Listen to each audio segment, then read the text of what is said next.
discuss this, we're joined by Kate Hills, who's founder of the website and campaign Make It British, and Robin Parker, who founded Drift Innovation, which makes action cameras for the sports industry using a manufacturer abroad. Good morning to you both.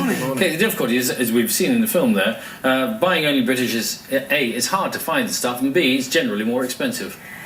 Yes, but it's not as hard as it used to be. There are more ways to find products made in Britain. The problem is that retailers don't label products and what their country of origin is.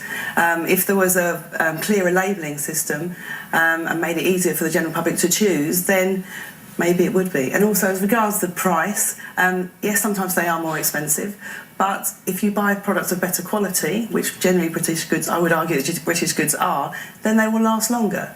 And as the old adage goes, you buy cheaply, you buy twice. Robin, you are a British company, but Yes. if somebody looked at your product, it would not say made in Britain. It definitely wouldn't. I guess as a business, we follow the trend of consumer electronic manufacturing, and our company simply would not have existed or been able to compete internationally if we hadn't followed the trend of manufacturing in the Far East. But it doesn't say that we don't support the British economy. And I guess the wider argument is, as a business, we may not manufacture in the UK, but we support the British economy by employing staff and paying British taxes. You don't want a campaign then which says just buy British.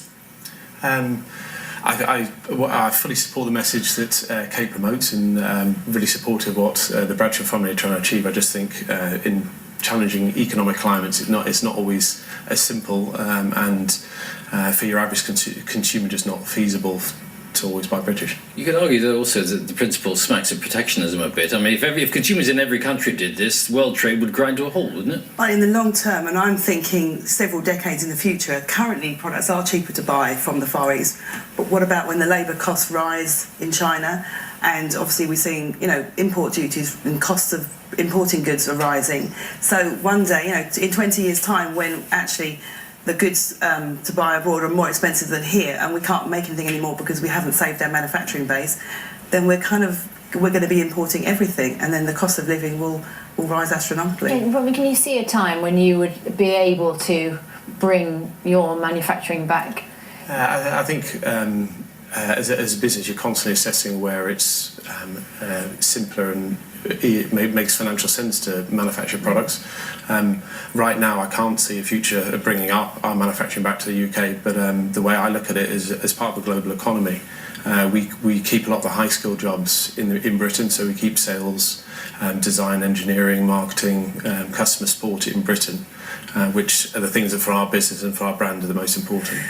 Kate, a couple of people have been in touch to point out that the way that the Bradshaws are sourcing a lot of their products, of course, is on a laptop that wasn't made. Or and obviously there are some products that we don't make at all here anymore, electronics mainly being one of them. So once their mobile phone or their laptop breaks in the next 12 months, which I hope it doesn't, then they may be forced to go back to old-fashioned call boxes. And you run this campaign pretty much full time. What percentage of things that you buy is British, and what's the hardest thing for you to get hold of?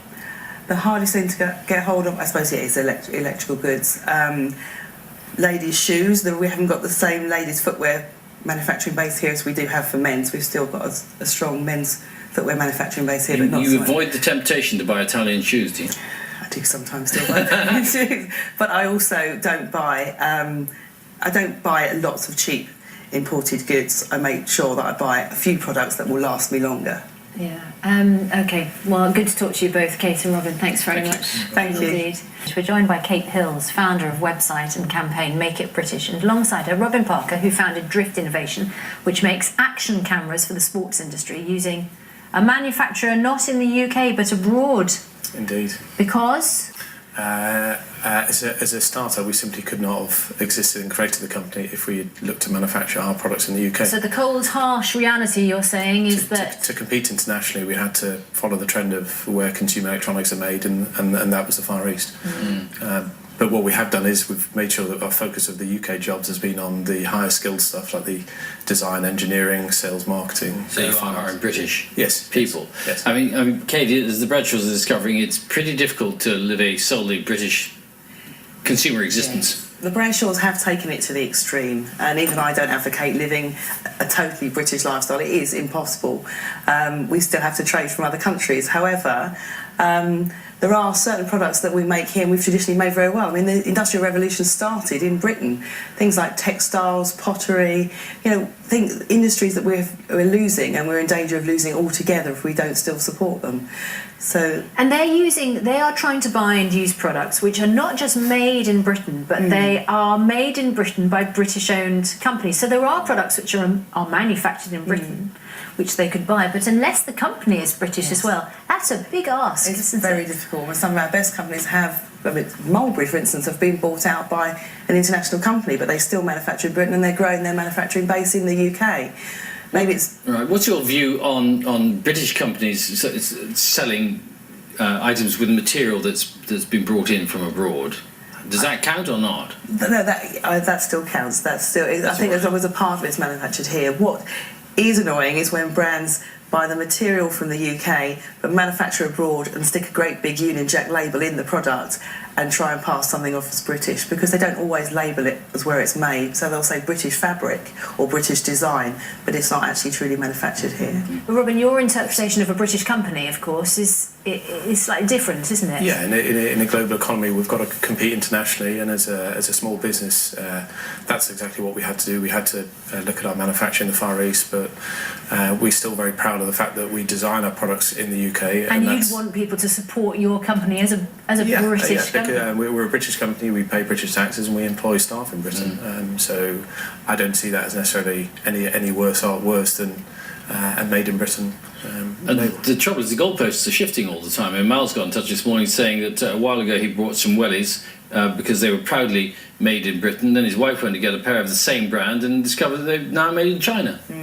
Unfortunately, in the UK it will be bound down to price, and consumers have got used to shopping solely on price these days and don't necessarily think about quality and longevity. If consumers in every country around the world pursued this policy, world trade would grind to a halt, wouldn't it?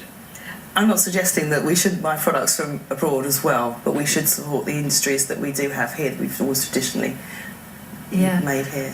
Robin, you mentioned tax, and of course companies paying tax here has been such a big issue recently. Do you sense that there is that kind of feeling amongst some consumers that some of them want to buy products where they know that the tax on the profits that are being made are going back into the UK? I would hope so. I do believe consumers would take that to heart, and I think some of the press that you mentioned about has been quite good in focusing attention on British companies that pay British taxes. Of course, the Bradshaws were looking at a laptop, computer and film. Lots of people getting in touch this morning saying that wasn't made in Britain. No, but they do still make the Raspberry Pi here, but they will have trouble, particularly with electronics, because we don't make that many here anymore.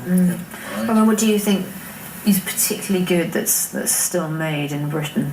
What is it? Is it for you? Is it inventions and design? And well, I think some of the more premium priced products. I know your website, Kate's website, puts a lot of focus on those. Are the higher end shoes, the higher end clothing stuff. I think that's stuff that is great to be made in Britain, and it's fantastic that we're still supporting that.